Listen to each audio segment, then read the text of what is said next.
Lọt nam mai phun rồi nè.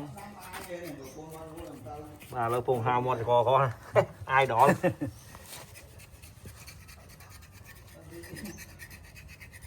cho mày nói chủ lúa tầng mày phải như chủ lúa tầng bây mày hóa để cho gì đó chủ lúa mua bóng lúa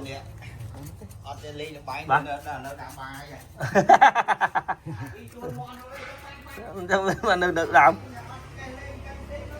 quán thì lại bằng tầng mày Chứ mình lẽ nó ngọt đấy. mày từ ai đó và po lối chứ nó po đấy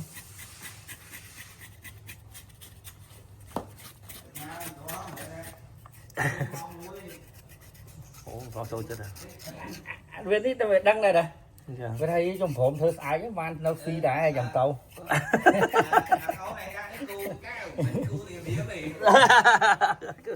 Và đi cô từ cai và cô tìm đi đây bọn bộ ông chẳng lóm à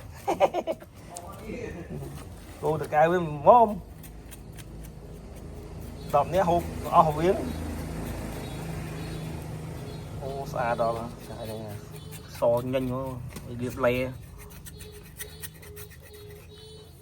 nhưng đạt bỏ phình chết này rồi mền đạt bỏ phình mền chứ còn họ mình pui đạt bỏ phình nhá